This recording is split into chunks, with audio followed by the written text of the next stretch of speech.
அம்மா இருக்கீங்களா? யாரது? உள்ள வாங்க. யாரது?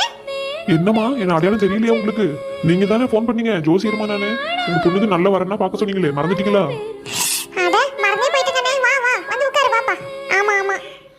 ஆமாம்மா, நல்ல வரனா வந்திருக்கு. என்ன பண்ணலாம்? கல்யாணம் முடிச்சுக்கலாமா உங்க பொண்ணுக்கு? முதல்ல வந்து உட்காருப்பா, பொறுமையா பேசிக்குவோம். ஏய் சின்ன பொண்ணு, ஜோசியர்ட்ட சேர்த்து ஒரு காபி போட்டு கொண்டு வாடி. தோ வராதியோ. காபி என்ன பூஸ்டே போட்டு கொண்டு வர இருங்க. இன்னைக்கு தான் நீங்க உருப்படியான காரியம் பண்ணிக்கிறீங்க உங்க மவளுக்கு. சீக்கிரம் அவளை விட்டு விட்டு துரத்தி விடணும். வாப்பா வந்து உட்காரு வா. என்னக்கா பாட்டு கேட்டுட்டு இருந்தீங்களா? ஆமா, என்னப்போ இந்த காலத்து பாட்டெல்லாம் வரதெல்லாம் ஒரு பாட்டா கருமம். நம்ம காலத்து பாட்டு தான் நல்லா இருக்குதுன்ட்டு இங்க ஒன்று ஓடிட்டு இருந்துச்சு. நான் பாட்டு கேட்டுட்டு இருந்தேன். என் மருமக வேற காப்பி போடுறா காலையில எந்திரிச்சுல இருந்து போட்டுக்கிட்டே இருக்கிறா. சரி அது கிடக்கட்டும் கலது மேல. நீ சொல்லுப்பா, என்ன வரன் வந்திருக்கு? எப்படி மாப்பிள்ள? என்ன படிச்சிருக்காப்ல? எந்த ஊரு? சொந்த ஊரா இல்ல வெளியூரா? என் பிள்ளைக்கு செட் ஆகுமா? எங்க குடும்பத்துக்கு ஏத்த மாப்பிள்ளையா? அக்கா கொஞ்சம் பொறுமை. எதுக்கு இப்படி மூச்சு விடாம பேசுறீங்க? முதல்ல நான் சொல்றத கேளுங்க, அப்புறம் உங்க கருத்தெல்லாம் சொல்லுங்க. சொல்லுங்கண்ணே சொல்லு. அருமையான ஜாதகம் வந்திருக்குக்கா. உங்க மகளுக்கு ஏத்த ஜாதகம். நீங்க கொடுத்துட்டீங்கன்னா உங்க மகளை பத்தி நீங்க கவலையே பட தேவையில்ல. அப்படியா? என்ன சொல்ற? ஆமாங்கக்கா, நல்ல வசதி. உங்க பொண்ணு நல்லா கண் கலங்காம பாத்துக்குவாங்க. நாத்தனார் குடும்பம் எதுவும் கிடையாது. அந்த பொண்ணு வெளியூர்ல இருக்கு. வந்தாக்கா அப்பப்போ வந்துட்டு போகும். அந்த பொண்ணுக்கு கல்யாணம் ஆயிடுச்சான். அப்படியா? அடுத்து மேல சொல்லுங்கண்ணே. ஆமாக்கா, மாப்பிள்ளை பேர் வந்து தினேஷ். நல்ல வேலையில இருக்காப்ல. அப்படியா? மாப்பிளைக்கு என்ன வேலை? என்ன சம்பளம் வருது மாசம்? சொந்த வீடு இருக்குதா? தோட்டக்கறவை எத்தனை ஏக்கரா இருக்குது? அம்மா, நல்ல குடும்பம் சரிங்களா. தோட்டக்கறவை வந்து ஒரு 2 ஏக்கரா பக்கமா இருக்குது. சொந்த வீடும் இருக்குது. இன்னொன்னு முக்கியமான விஷயம் சொல்ல மறந்துட்டேன், இதுதான் உங்களுக்கு மெயினே, கேளுங்க. என்ன ஜோசியரே சொல்லுங்க. மாப்பிள்ளைக்கு கவர்மெண்ட் வேலைமா. அது சும்மா இல்லம்மா, டீச்சரா இருக்காப்ல. கவர்மெண்ட் உத்தியோகம் தெரியுமா. மாசம் 1 லட்ச ரூபாய் சம்பளம். அப்படியா? சரி சரி, ரொம்ப சந்தோஷம். என் பொண்ணுக்கு ஏத்த சம்பந்தம் தான். ஏத்த குடும்பத்தை கொண்டாந்துருக்கீங்க. பேரே பாருங்கனே, எவ்வளவு பொருத்தம். தினேஷ் தீபா 10 பொருத்தம் பக்காவா இருக்குப்பா. ஒரே சந்தோஷம். சரி இந்த வரணும் பேசி முடிச்சிருவோம். அப்பாடா மாமிய கழுவி இத்தனை நாள் பண்ண வேலையில இதுதான் உருப்படியான வேலை. என்ன அங்கே நின்னுட்டு இருக்க? வந்து ஜோசியருக்கு மடமடன்னு காப்பியை குடிச்சிட்டு போனே. அதோ வந்துட்டேன் அதியோ. ஐயா இருந்தாங்க குடுமா. அதியோ நீங்களும் வாங்கிக்கோங்க. குருடி. அப்புறம் ஜோசியரே இங்க பாருங்க. சொல்லுங்கம்மா. அப்பாடா, தாய் கல்வி பண்ணத்துல இது ஒண்ணுதான் உருப்படியான விஷயத்த பண்ணியிருக்கு. எங்களுக்கு இந்த வாரம் பிடிச்சிருக்கு. என் மகனும் வந்துட்டோம். அவங்ககிட்ட கலந்து பேசி என்ன பண்ணணும் ஏது பண்ணணும்னு சட்டப்பட்டுன்னு ஒரு முடிவு எடுத்துடுறோம். சரியா? ஒன்னே ஒண்ணுதான், என் மகளை கட்டி கொடுத்த பிறகு அவ புருஷனா இருந்தாலும் சரி, மாமியார் எல்லாரும் அவளை சந்தோஷமா பாத்துக்கணும். அது மட்டும்தான் எனக்கு வேணும். ஏன்னா ஒத்த மவ நான் பெத்து ஆசாசியா வளர்த்தேன் அவளை. அதனால அவளை நல்லா வச்சுக்கணும் அப்படின்னு நீங்க தெளிவா சொல்லிடுறீங்க மாப்பிள்ளை வீட்டுல. சரிம்மா, உங்க மகன் எப்ப வருவாரு? எப்போ கிட்ட கலந்து பேசிட்டு சொல்றீங்கம்மா? ஃபோன் பண்றீங்களா? இல்ல ஒரு 1/4 மணி நேரம் பொறுங்க, அவன் வந்துருவான். சட்டப்பட்டுன்னு கையோட பேசிடுவோம். வந்த வரனை தள்ளி போடக்கூடாதுங்க ஐயா. ஏன்னா நாள் தள்ளி போயிடுச்சுன்னு வைங்க, கரெக்டா அமையாது. எல்லாம் சூட்டோட சூட பண்ணிக்கணும். சரிம்மா, அதான் பெரிய மனுஷி வீட்டுல இருக்கணுங்கிறது எல்லாம் உங்களுக்கு தெரியுது பாருங்களேன். ஆமா, பெரிய மனுஷன் தாய் கல்வி. என்னையும் அவனையும் சேர விடுறதே கிடையாது. அவன் மாவன் மட்டும் புருஷனோட சந்தோஷமா இருக்கணுமா. என்னடி முணுமுணுப்பு? ஒன்னும் இல்லாத்தையோ. சரி கல்யாணம் நடந்தா சந்தோஷம் பேசிட்டு இருந்தேன் மனசுக்குள்ள. அம்மா, சின்ன பொண்ணு வந்துட்டீங்களா? வாங்க வாங்க, உங்களுக்காக தான் எல்லாரும் வெயிட்டிங்.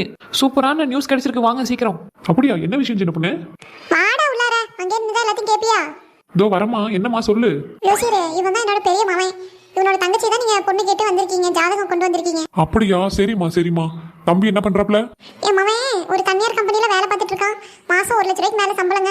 அப்படியா? சந்தோஷம்மா. அம்மா யாருமா அவரு? என்ன பேசிட்டு இருக்க? ஒண்ணுமே புரியுற மாதிரி சொல்லு. ஒண்ணு இல்ல சிந்தாசே, உன் தங்கச்சி அதான் தீபாவுக்கு ஒரு நல்ல வரன் வந்திருக்கு. மாப்பிள்ளையே நல்லா சம்பாதிக்கிறாரா, நல்ல வேலையாம். எல்லாத்தையுமே நான் விசாரிச்சுட்டேன். நல்ல குடும்பமா இருக்கு.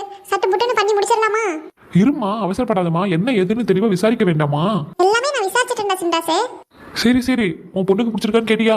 டேய், அவன் என்ன உன்ன மாதிரி நினைச்சியா? யாரையும் இழுத்துட்டுலாம் வரமாட்டா. நான் யாரை சொல்றேன்னா அவனை கல்யாணம் பண்ணிக்குவா. அதான் என் மவ. தேவையில்லாத நான் இதெல்லாம் பேசிட்டு விட்டுரு. சரி, இப்போ அடுத்து என்ன பண்ணலாம் சொல்லு, பண்ணிக்கலாம். இது ஒன்றும் இல்லை தம்பி, மாப்பிள்ளை பேர் வந்து தினேஷ். கவர்மெண்ட் வேலை, டீச்சர் உத்தியோகம். அதான் உங்க அம்மாவுக்கு ரொம்ப பிடிச்சி போச்சு. அதனாலதான் சீக்கிரம் இந்த வரனை பேசி முடிச்சிருங்கன்னு சொல்றாங்க என்கிட்ட. அப்படியா? சரிங்கய்யா. ஏங்க அதான் உங்க அம்மா சொல்றாங்கல்ல, அப்புறம் என்னங்க பேசி முடிச்சிருங்க. நல்ல வரனா தானே இருக்கு. சரிம்மா, தீபா கூப்பிட்டு ஒரு வார்த்தை கேளுமா எதுக்கும். அதுவும் நல்லதுதான் தம்பி, நீங்க சொல்றதும் கூப்பிட்டு கேட்டுக்கோங்க. தீபா இங்க வாமக்கா. என் மவளே, ஆசை மவளே, இங்க வாடி. என்னம்மா, என்ன கூப்பிட்டியா? தீபா, அம்மா சொல்றதெல்லாம் இவ்வளவு நேரம் ரூம்ல இருந்து கேட்டுட்டு தானே இருந்தேன். நீ என்ன சொல்ற? உனக்கு ஓகேவா இந்த கல்யாணம் பண்ணிக்கிறதுல விருப்பமா? நீ என்னமா சொல்ற? நீ கேட்டுட்டு தானே இருந்த. அம்மா நீ என்னம்மா சொல்ற? உனக்கு பிடிச்சிருக்கா? அண்ணே உனக்கு பிடிச்சிருக்கானே? எங்களுக்கு பிடிக்கிறதுலாம் இருக்கட்டும் தீபா. நீ என்ன சொல்ற? உனக்கு பிடிச்சிருக்கா? ஏன்னா வாழ போறது நீ தான். கஷ்டமோ நஷ்டமோ கடைசி வரைக்கும் கூட இருந்து வாழ போறது புகுந்த வீட்டுல நீ தான் கண்ணே. அதனால நீ தெளிவா யோசிச்சு பதில சொல்லு. அண்ணா அம்மா வந்து எனக்கு கெட்டது செய்யாது, பெத்தவ யாராவது அப்படி செய்வாளா? அதனால அம்மா என்ன முடிவு எடுத்தாலும் எனக்கு சரிதான்ண்ணா. உனக்கு பிடிச்சிருக்கா தீபா? அதானே எல்லாரும் கேட்டுட்டு இருக்காங்க. நீங்க யாரும் என்ன என் விஷயத்துல எதுக்கு நீங்க தலையிடுறீங்க? உங்க விஷயத்துல நான் தலையிடுறேன், உங்க வேலை என்னமோ அதை மட்டும் பாத்துக்கிட்டு இருங்க சரியா? தீபா அப்படியெல்லாம் பேசக்கூடாது. டேய் அவ என்னடா தப்பா பேசிட்டா? அவ விஷயத்துல எதுக்குடா அவ தலையிடுறா? பொண்டாட்டி வேலையை மட்டும் பாத்துட்டு இருக்க சொல்லு. தீபா நீ சொல்லுடி, பேசி முடிச்சிடலாமா? உனக்கு சம்மதம் தானே? சரிம்மா, நீ சொன்னா சரிம்மா. போமா, நான் உள்ள போறேன்.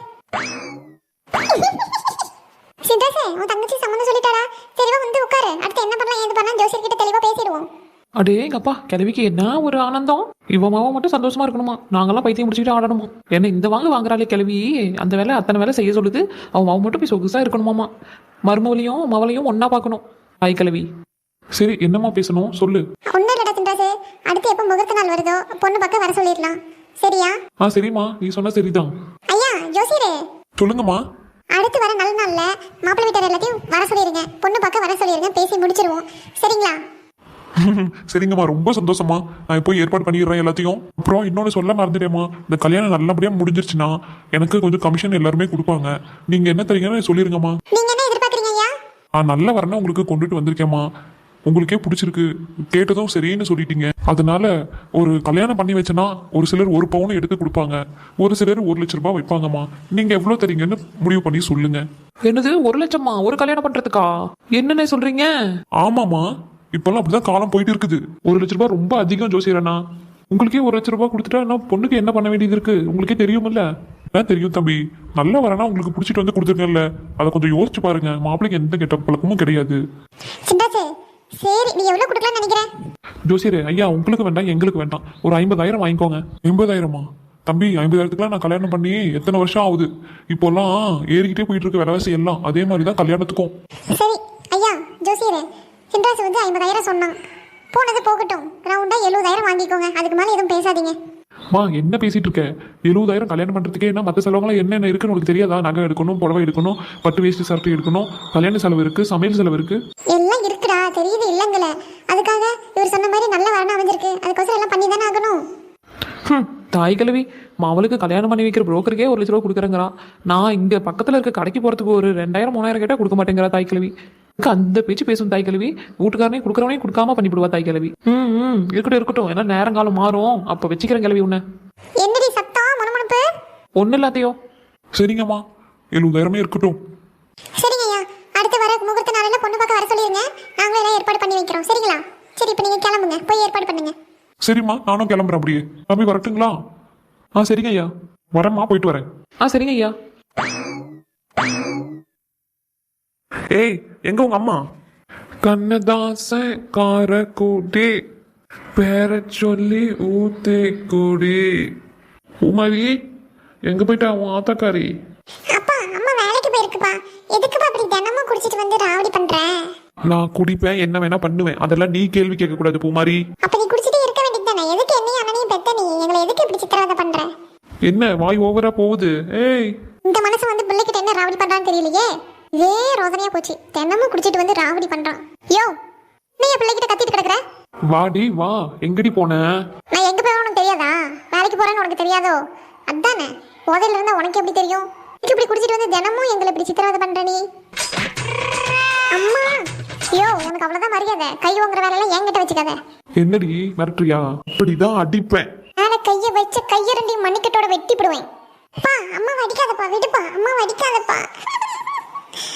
பூமாரி நீ போ, இந்தால உன்னை அடிச்சு விடுவான், நானே உன்னை பாத்துக்கிறேன், நீ போ. இப்படிமா விட்டுட்டு போக முடியும்? பூமாரி போ மக்கா, நான் பாத்துக்கிறேன்.